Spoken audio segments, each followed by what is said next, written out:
Sorry, मैं compensate अभी कर दे रही हूँ आपको, क्योंकि यहाँ थोड़ा सा इश्यू हो गया है। कभी मिल जाता है जाने को, कभी नहीं मिलता। कभी कोई स्ट्रिक्ट खड़ा रहता है तो बोलता है कि नहीं, नहीं जा सकते। तो कई बार मैं जो अपना प्रेस्क्रिप्शन है उसके बहाने निकलती हूँ। तो आ जाओ। फ्यूचर कंडीशनल सेंटेंसेस में, और आपको जब मैं टाइप 2 पढ़ा रही थी, टाइप 3 पढ़ा रही थी, 2-3 बच्चों ने मैम टाइप 1 भी बता दो। मैंने क्या कहा था, मैं हर टाइप बताऊंगी। ये टाइप 1 है और आपको 0 टाइप भी दिखाऊंगी मैं, ठीक है? तो चलो, टाइप 1 कंडीशनल सेंटेंसेस में हम लोग आ जाते हैं। ठीक हो बेटा, आप तो ठीक हो, लेकिन बस कमजोरी बहुत अधिक है। थोड़ा सा चलती हूँ एकदम सांस फूल जाता है। ये बहुत गंदी बीमारी बेटा, कि आपको अंदर से तोड़ता है, अंदर से।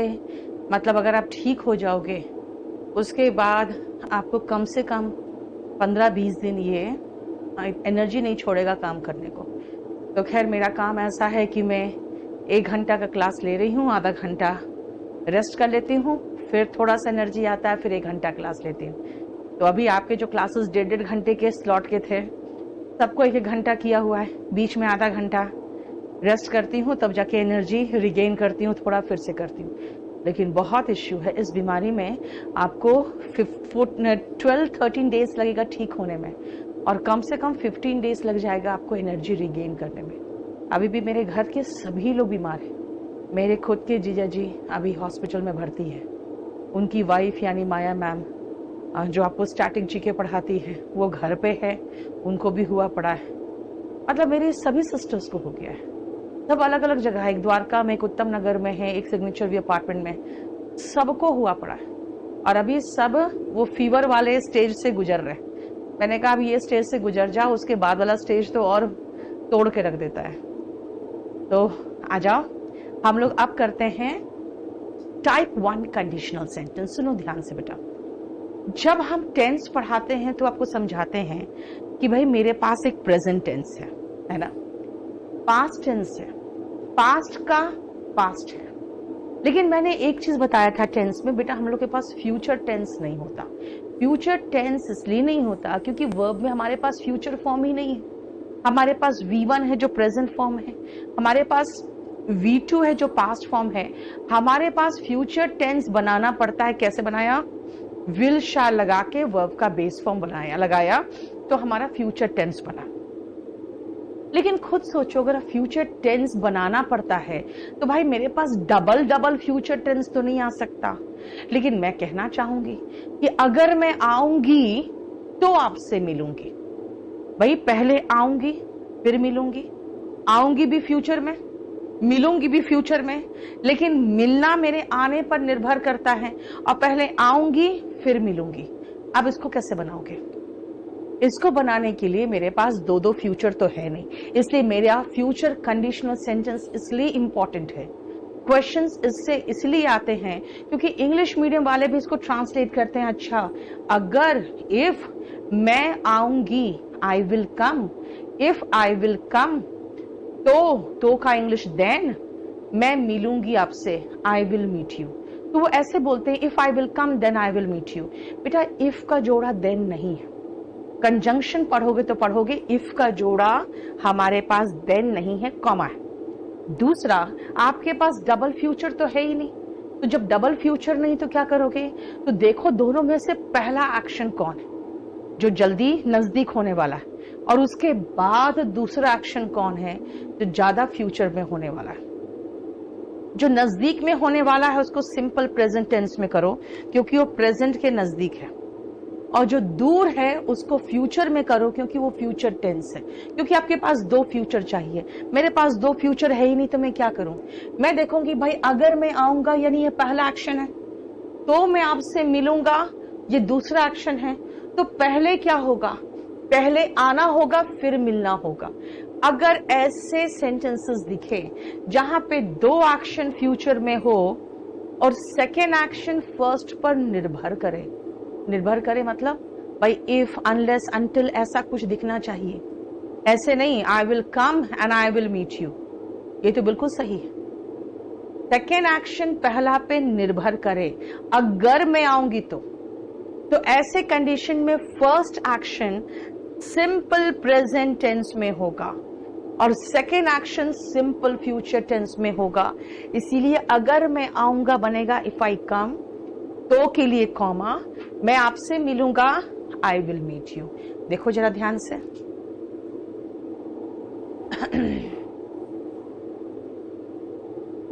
ठीक है रवि, मैं कोशिश ही करूंगी।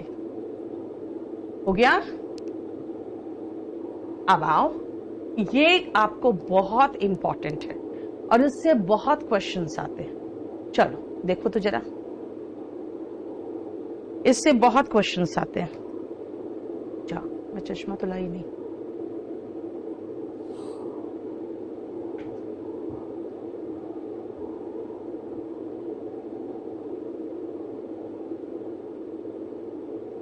Yeah.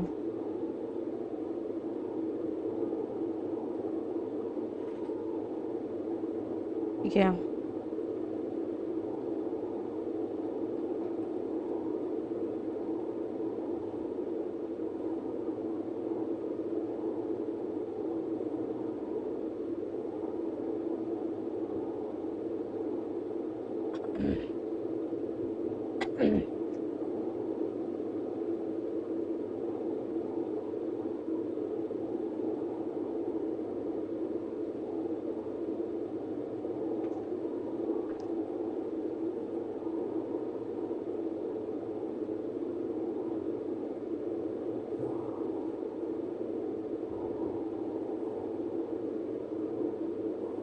हो गया? देखो, अनलेस वाले भाग में विल नहीं आएगा, unless you study hard, he will tell you about it when he के साथ कम नहीं बेटा, कम्स होगा, है ना।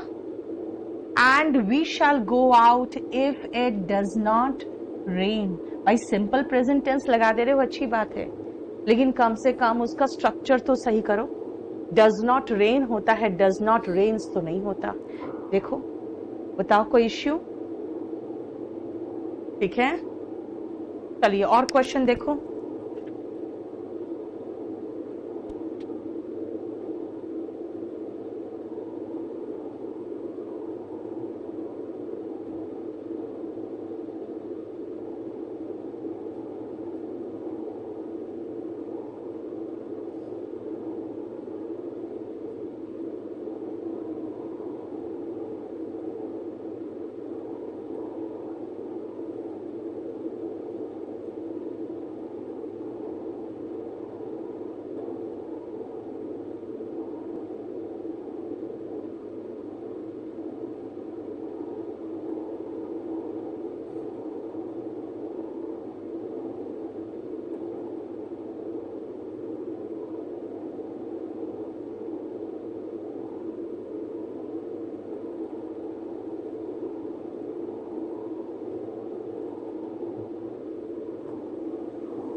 हो गया?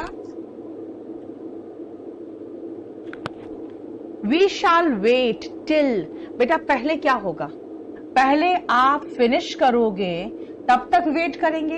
यानी याद रखना यार, इफ टिल अनटिल वाले भाग में विल नहीं आएगा। इफ वाले भाग में विल नहीं आएगा।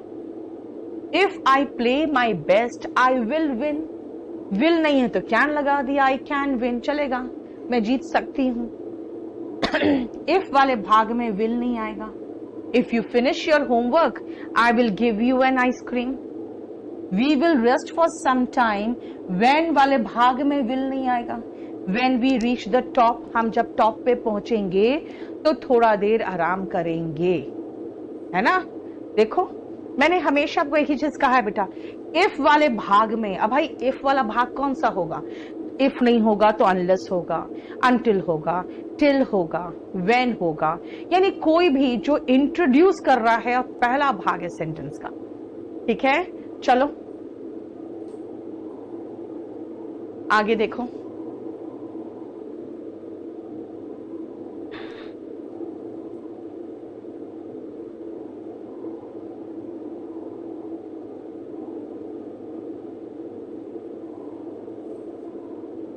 He will revise it when he comes back होगा ना यार, when he comes back अब सही हो गया, तो when he comes back नहीं है, when he comes back, when he came back नहीं होगा। अब क्या करें, मेरे पास तो ऑप्शन ही नहीं है। तो अब देखते हैं कि he will revise it on coming back, चलो ये ऑप्शन सही। When he comes back होना चाहिए था, जो ऑप्शन में ही नहीं है, तो फिर क्या करें, when he comes back नहीं, on coming back। देखो if he has time, अगर उसके पास समय होगा तो वो फोन करेगा, he will telephone, no error।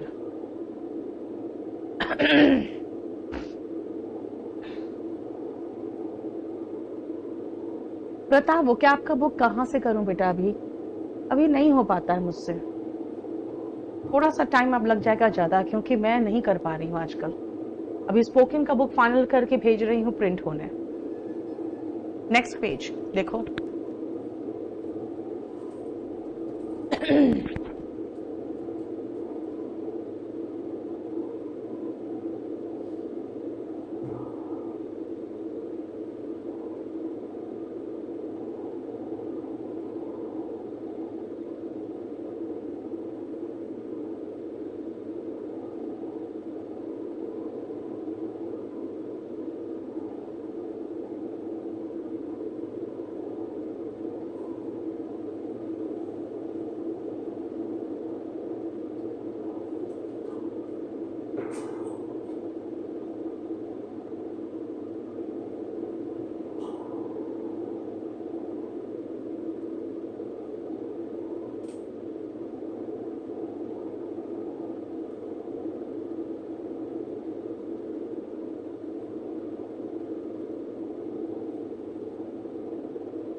हो गया।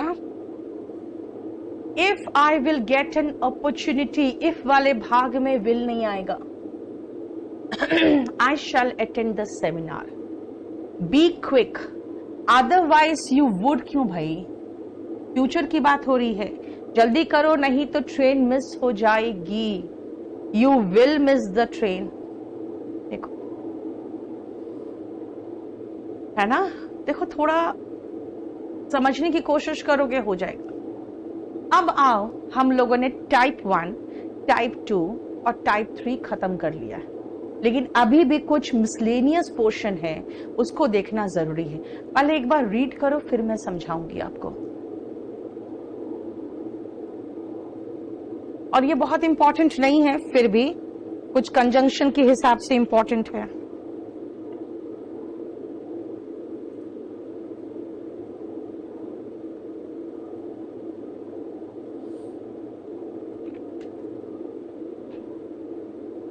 सूरज,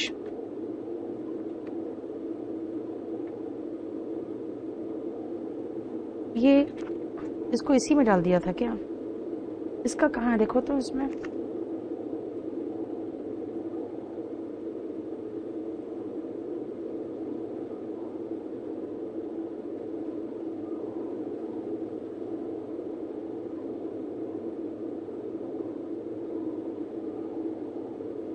हो गया?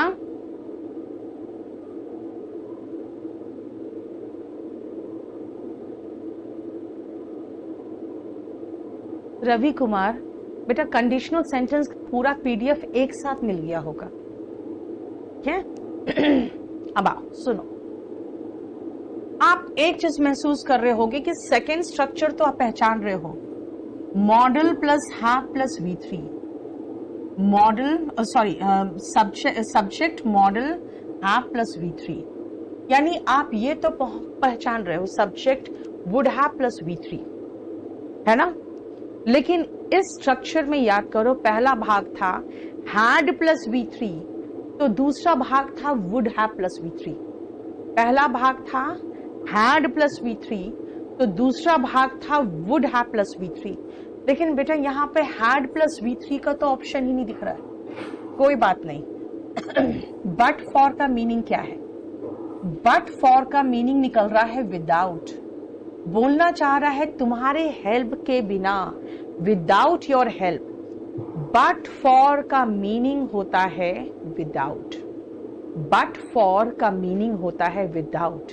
तुम्हारे हेल्प के बिना मैं फेल कर गया होता, उसके समय से आ जाने के नहीं होता, यानी उसके टाइमली अराइवल के बिना मरीज मर गया होता। ये पास्ट कंडीशनल जो अनफुलफिल्ड एक्शन है बेटा, उसका एक और स्ट्रक्चर है। क्योंकि अगर मैंने क्या कहा था, if I had seen you I would have stopped my car, कहा था ना, if I had seen you I would have stopped my car. इसका मतलब है कि मैंने तुम्हें नहीं देखा, है ना? तो वही सेम चीज तो इसमें निकल रहा है। अगर नहीं किया होता विदाउट योर टाइमली हेल्प, यानी टाइमली हेल्प हो गया, ठीक है? अब आओ, ये तो हम समझ गए कि भाई यहां पे कुछ नहीं, हमें इसको एक नया वर्ड का मीनिंग सिखाया गया और कुछ नहीं। बट फॉर का मीनिंग सिखाया गया है, दैट इज विदाउट। लेकिन एक बात बताओ, मैंने आपको एक स्ट्रक्चर सिखाया था, if plus subject plus verb यानी कि V2। तो मैंने आपको सिखाया था वुड प्लस वर्ब का बेस फॉर्म, ये तो कुछ और स्ट्रक्चर दिख रहा है। अब फिर मैंने आपको सिखाया था सब्जेक्ट हैड प्लस V3, तो मैंने कहा था वुड हैव प्लस V3। और ये स्ट्रक्चर ही उल्टा कर दिया। इसके साथ वाला स्ट्रक्चर ये था और इसके साथ वाला स्ट्रक्चर ये था। पहले बताओ, याद है वो? Subject plus V2 would plus verb का बेस फॉर्म, ये स्ट्रक्चर याद है आपको?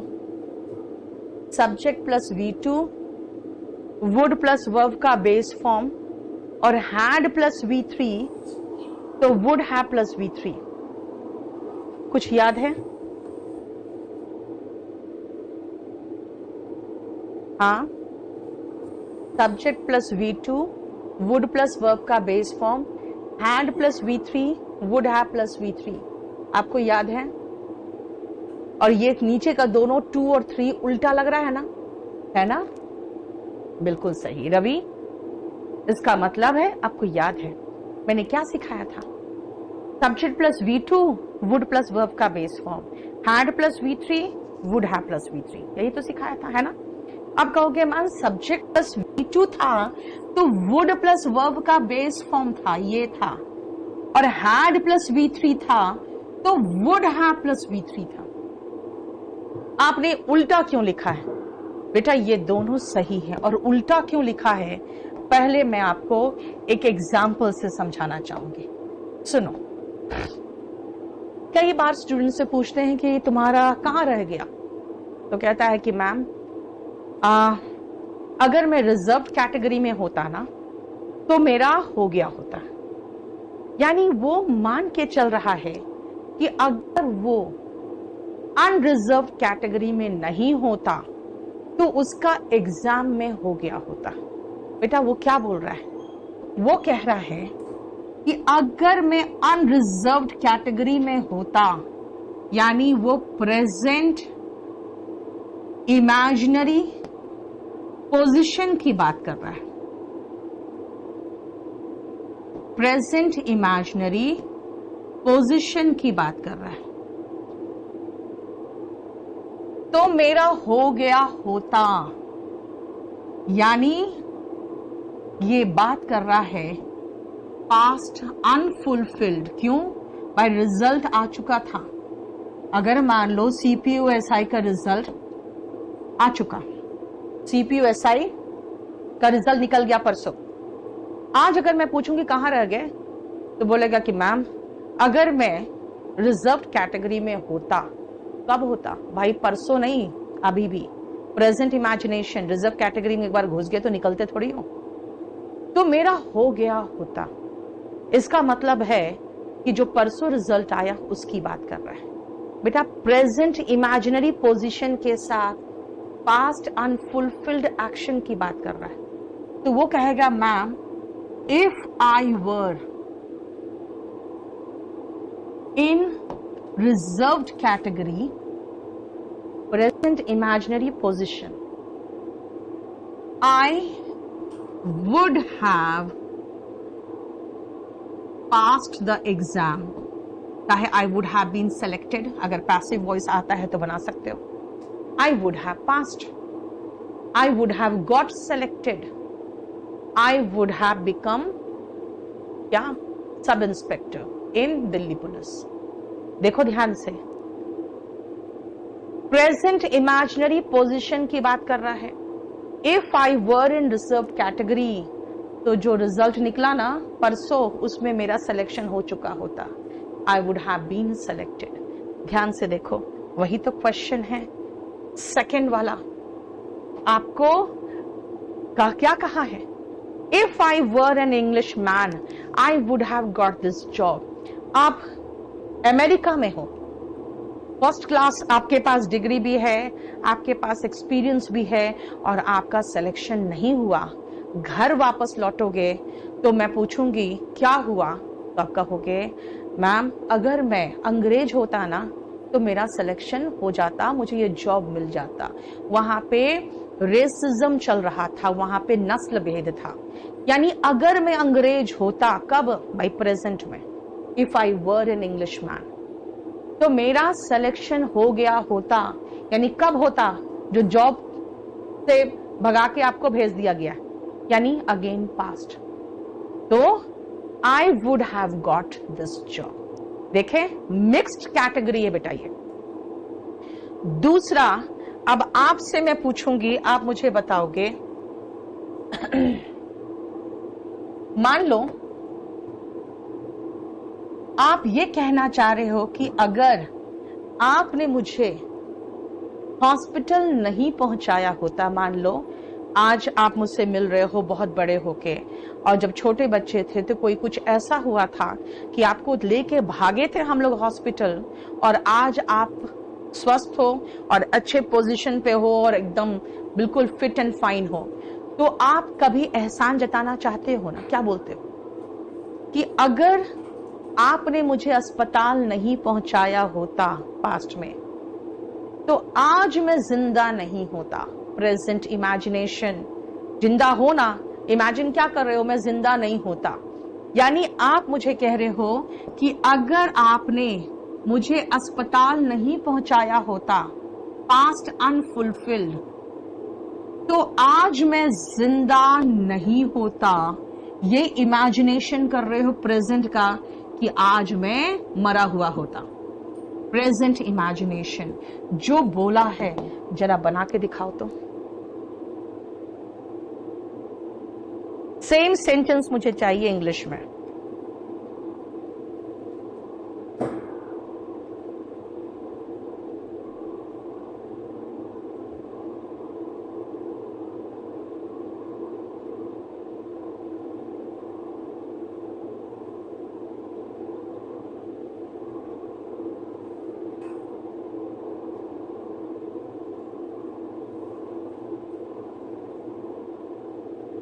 सूरज,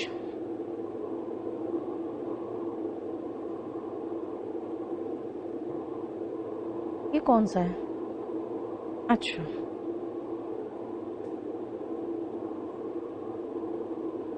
ये क्या लिखे हो दिख रहा है जो मुझे बताओ तो मैं देखूं। कैसे देखूं, कैसे देखूं बताओ, थोड़ा सा बोलो, थोड़ा निकाल के ऐसा देगा, कम से कम पढ़ तो सकूं मैं। कुछ नहीं दिख रहा है, निकलवाओ ठीक से।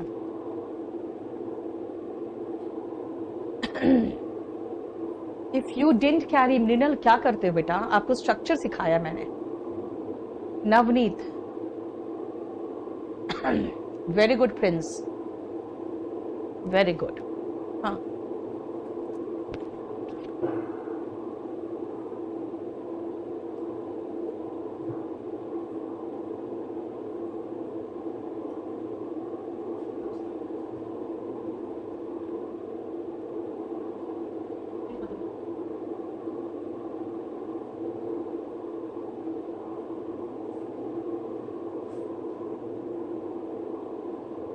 वो भी तो बीमार है।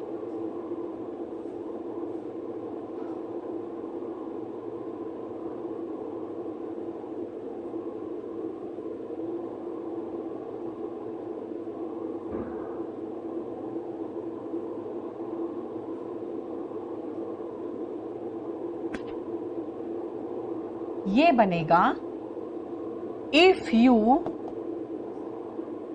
hadn't, इफ यू hadn't, अगर तुमने मुझे हॉस्पिटल नहीं पहुंचाया होता, if you hadn't taken me to hospital, बेटा ये पास्ट अनफुलफिल्ड है, ये पास्ट में नहीं हुआ, तो आज मैं जिंदा नहीं होता, present imagination, I would plus verb का base form, I wouldn't be alive today. देख रहे हो, पास्ट वाला जो है, तो भाई पहला एक्शन पास्ट वाला है, तो हैड प्लस V3 करो, ओके। दूसरा एक्शन पास्ट वाला है, तो वुड हैव प्लस V3 करो, फाइन।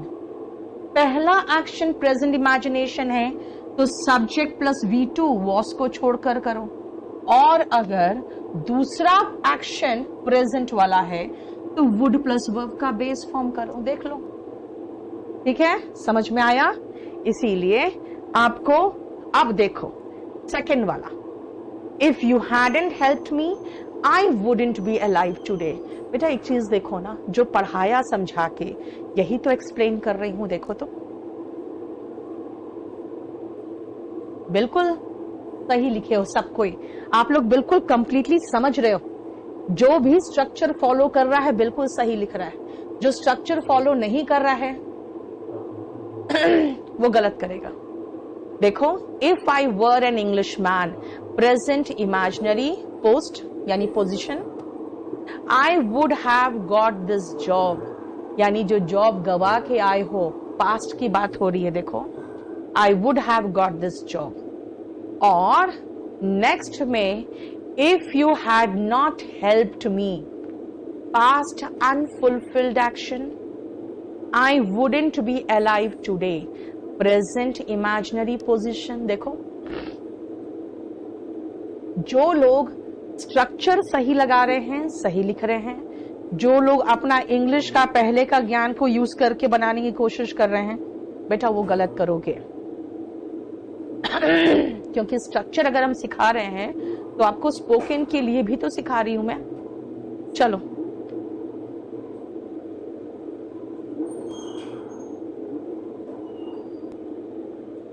बनाओ,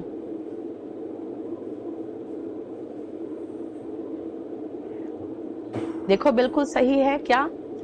अगर हमारी गाड़ी खराब नहीं हुई होती, ब्रेकडाउन का मतलब होता है खराब होना, तो हैड प्लस V3 हो गया, क्योंकि रास्ते में खराब हुई थी, है ना, पास की बात हो रही है।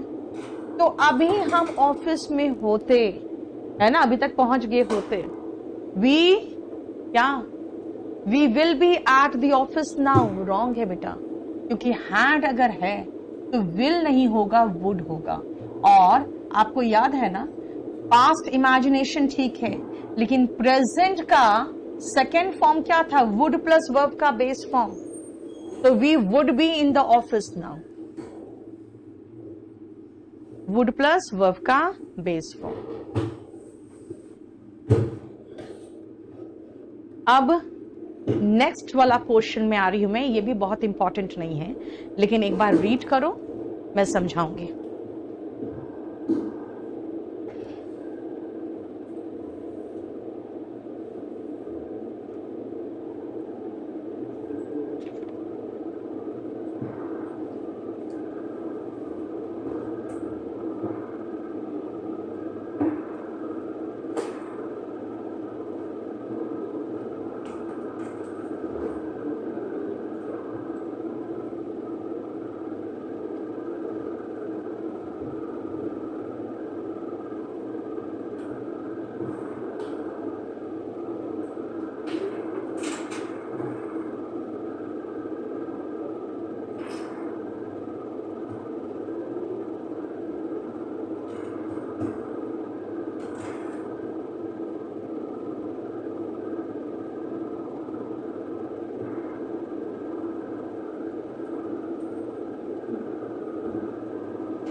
चंदन,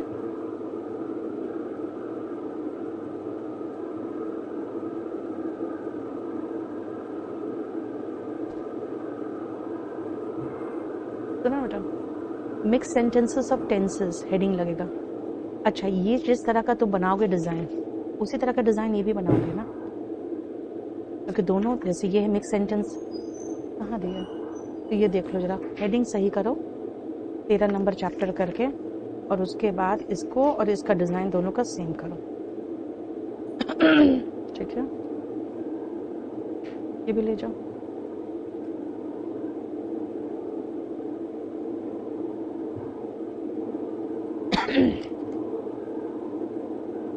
हो गया? सुनो, first action simple present tense में, second action simple future tense में कोई बड़ी बात तो थी नहीं, आराम से कर रहे थे। If I come I will meet you. लेकिन कई बार ऐसा होता है कि पहले एक्शन के कंप्लीट होने पर जोर, मतलब अब सुशांत सिंह राजपूत का केस था, रोज रोज रोज रोज टेलीविजन में आ रहा, अरे भाई पहले इन्वेस्टिगेशन को खत्म तो होने दो। मैं क्या कहूंगी, जब इन्वेस्टिगेशन खत्म हो चुका होगा तब हमें सच मालूम होगा। जब आप पूरी नौकरी कर चुके होगे तब आपको पेंशन मिलेगा।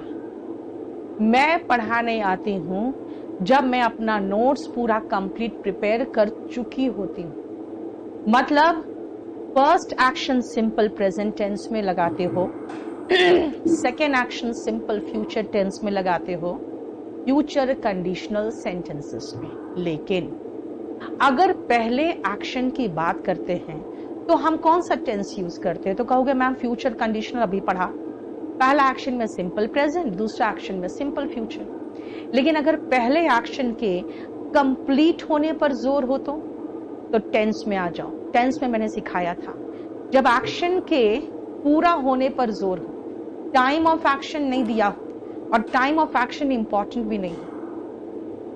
When the action is important, the action has finished, the time is not important, we use present perfect tense। बताया तो यहां भी सिंपल प्रेजेंट हटा के प्रेजेंट परफेक्ट टेंस लगा दिया। जैसे I will go to office, मैं ऑफिस जाऊंगी जब मैं अपना घर का सारा काम खत्म कर लूंगी ना, हो जाने के बाद। आफ्टर आई फिनिश्ड आराम से चलेगा। विल प्लस वर्ब का बेस फॉर्म है, तो second first action simple present tense में लगेगा, इफ आई फिनिश। लेकिन ये भी चलेगा क्योंकि यहां पे जोर दिया है खत्म कर लेने के बाद। उसी तरह से जो अभी मैंने ये कहा कि हमें सच मालूम पड़ेगा, we will come to know the truth, investigation खत्म हो जाने के बाद, after the investigation has finished. देखो बस याद रखना इस चीज को कि आपको सिंपल प्रेजेंट टेंस के जगह पे अगर प्रेजेंट परफेक्ट टेंस दिख गया तो टेंशन मत लेना, पहले खुद सोच के देखो कि क्या है। देखो,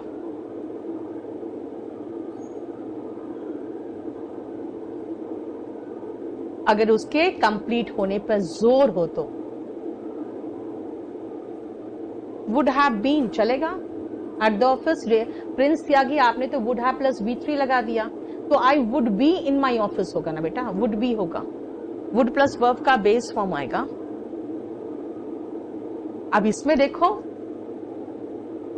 हमने सिंपल प्रेजेंट टेंस की जगह पे हम प्रेजेंट परफेक्ट टेंस लगा सकते हैं। After the letter reached me I shall know the result. After the letter reached me, after the letter reaches me होता तो सही होता है ना, क्योंकि सिंपल प्रेजेंट टेंस लगाते तो। अब ये तो है नहीं, तो बस ये लगा दो। देखो, है ना, आफ्टर द लेटर सिंगुलर है तो सिंगुलर के साथ सिंगुलर वर्ब लगना चाहिए था, नहीं है।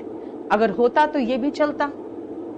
तो देखो, लेटर पहुंच जाने के बाद हमें रिजल्ट पता चलेगा, फर्स्ट एक्शन के कंप्लीशन पे जोर है। तो देखो, आंसर 3 हो गया। अब हम लास्ट पोर्शन में पहुंच रहे हैं, और वो प्रेजेंट कंडीशनल है, जो बहुत इंपॉर्टेंट नहीं है, और आपको टेंस में पढ़ा चुकी हूं बेटा। अगर आपको टेंस का नॉलेज है तो जरा 4 सेंटेंसेस को ट्रांसलेट करके दिखाओ तो।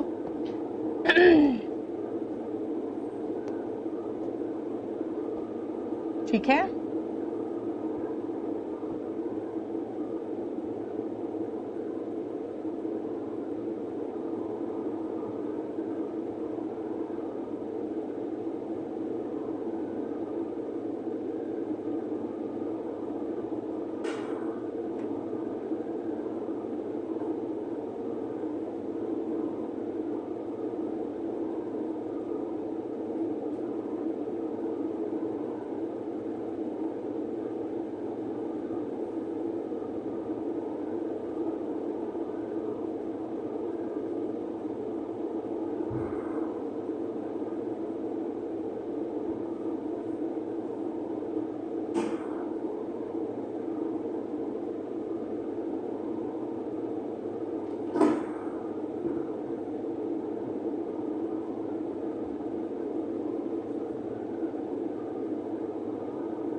आज आपको स्पोकन की तरह ट्रांसलेशन करा रही हूं। चलो करके देखो, क्योंकि मैं आपको बता दे रही हूं, अगर ये ट्रांसलेशन सही कर ले रहे हो तो आपसे सही हो जाएगा अभी जो मैं पढ़ा रही हूं वो।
आप लोग को समझ में आ रहा है?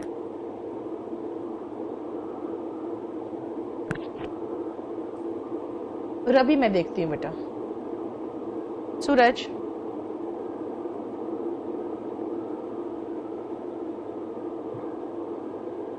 तो तुमने मटेरियल लोड किया है, उसमें फर्स्ट वगैरह में लिखा है टाइप 1 टाइप 2 ये सब लिखा हुआ है?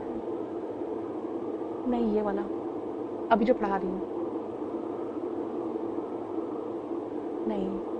तुमने क्या लोड बिल्ड किया है वो जरा मुझे एक बार व्हाट्सएप करो। हाँ, कंडीशनल सेंटेंस मुझे व्हाट्सएप करो।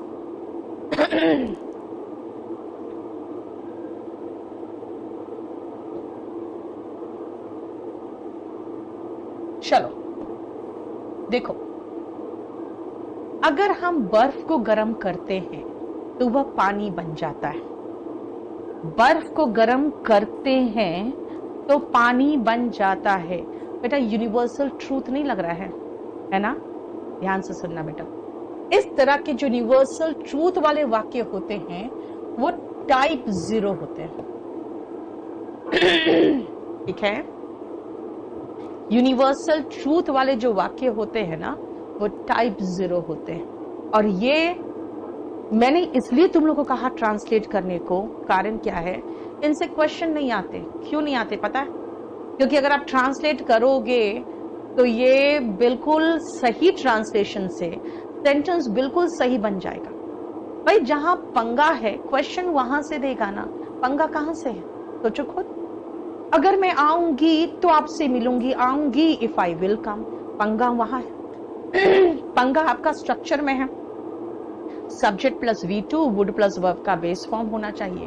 हैड प्लस V3 है तो वुड हैव प्लस V3 होना चाहिए। इसमें कोई पंगा नहीं है, इसमें सीधा सीधा ट्रांसलेट करो और सेंटेंस सही हो जाएगा। अगर हम बर्फ को गर्म करते हैं, इफ वी हीट आइस, तो वह पानी बन जाता है। It turns into water. If we heat ice, it turns into water. देख लो, अगर वो सो रहा है, डायरेक्ट ट्रांसलेशन है सो रहा है, present continuous. If he is sleeping, देखो कॉन्टिन्यूअस टेंस, पहला था इंडेफिनिट टेंस, देखो पहला इंडेफिनिट टेंस है, दूसरा कॉन्टिन्यूअस टेंस है, तो मैं उससे तंग नहीं करूंगी, फ्यूचर है। I will not disturb him. I will not disturb him. है ना? अगर तुम दिल्ली पहुंच चुके हो, बेटा ये प्रेजेंट परफेक्ट नहीं लग रहा है। If you have reached Delhi,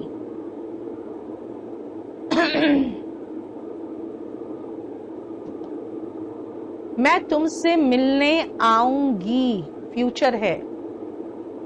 I will या आई शैल जो लगा दो, कम टू मीट यू। देखो simple present, present continuous, present perfect. देखो अगर तुम दिल्ली में 5 सालों से रह रहे हो, परफेक्ट कॉन्टिन्यूअस वाला बेटा। If you have been living in Delhi, perfect continuous देख लो, present perfect continuous, in Delhi for 5 years, तो दिल्ली के ट्रैफिक से जरूर वाकिफ होगे, जरूर होगे। बहुत स्ट्रॉन्ग पॉसिबिलिटी के लिए हम मस्ट लगाते हैं। You must be aware of the traffic of Delhi.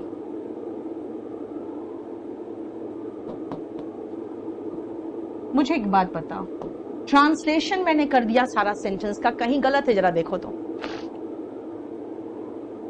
कुछ इट बिकम्स वाटर, बेटा डिजोल्व का मतलब होता है घुल जाना, इट टर्न्स इनटू वाटर।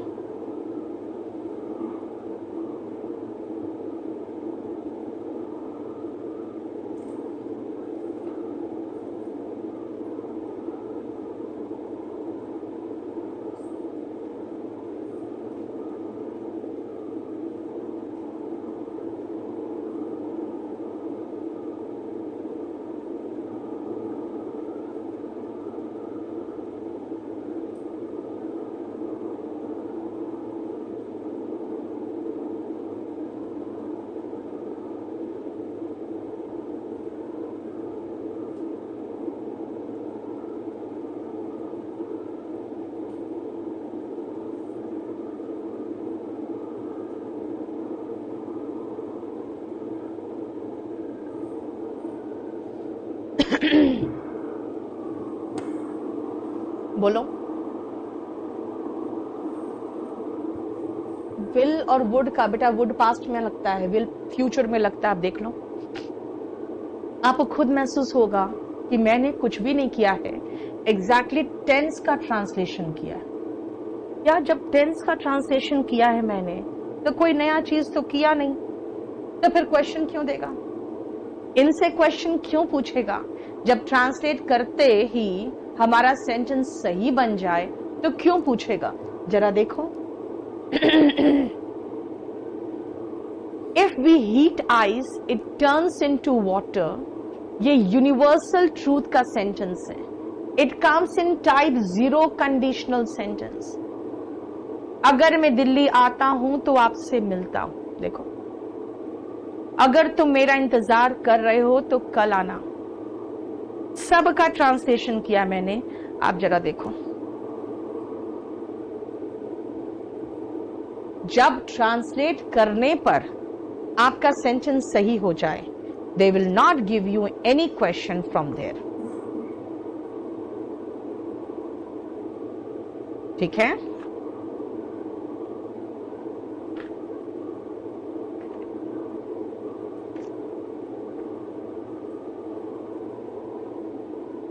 चलो, कुछ भी नहीं बचा इसमें। अब आ जाओ, जो टाइप 0, 1, 2, 3 मैंने सिखाया था, इसके एक एक एग्जाम्पल्स कर दूं। 0 टाइप में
देखो, जो पढ़ाया था बेटा, इफ क्लॉज जो था ना, इफ वाला भाग, वो किस टेंस में होगा वो इंपॉर्टेंट है, और इसीलिए मैंने आपको इफ क्लॉज का दिया हुआ है।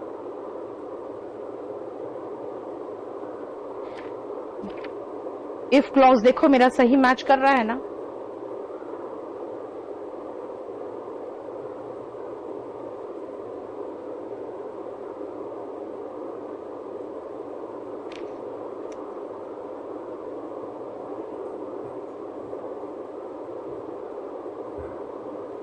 Type 1, a possible condition and its probable result.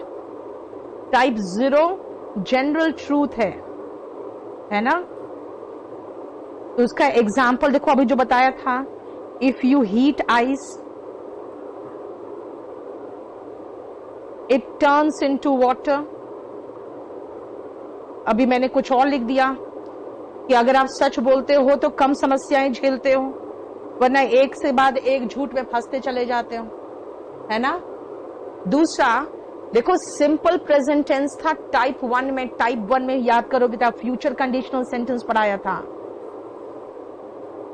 If I come I will meet you, मतलब फ्यूचर कंडीशनल सेंटेंस था। फिर आ जाओ हाइपोथेटिकल कंडीशन में, जो पहला था सिंपल पास्ट में, जैसे मैंने बताया था, अगर मैं पंछी होता, if I were a bird, if I had money, वही V2 वाला, I would fly, if I had money I would be happier, याद करो। और चौथा पास्ट अनफुलफिल्ड एक्शन था, जिसमें पहला इफ क्लॉज पास्ट परफेक्ट में था। जैसे अगर मैं कहूं, अगर मैंने उसे देखा होता तो मैं उसे नमस्ते करता, गुड मॉर्निंग गुड इवनिंग करता, देखा ही नहीं था मैंने। If I had seen him, I would have plus V3, I would have greeted him, है ना, नमस्ते किया होता। अब बेटा एक चीज ध्यान से देखो, बस यही तो है जो मुझे पढ़ाना था, सबका सार एक साथ, ठीक है? देखो पूरा कंप्लीट मैंने एक साथ सबका सार कर दिया, है ना? यानी पूरा मिला के 99% क्वेश्चन अगर सही करना है, आपको सिर्फ 3 स्ट्रक्चर याद रखना है। इफ वाले भाग में विल शैल नहीं आएगा, फ्यूचर कंडीशनल में इतना ही पूछता है। दूसरा, इफ वाले भाग में वॉस नहीं आएगा, सेकेंड में यही पूछता है। तीसरा, subject plus V2 would plus verb का base form had plus V3 would have plus V3, बस इतना ही है, जिससे 99% क्वेश्चन आपके हो जाएंगे। अब आप देख लो, ठीक है? अब आपका क्लास कल 5:30 बजे होगा, और ये देखो मेरा चैप्टर फिनिश्ड हो गया।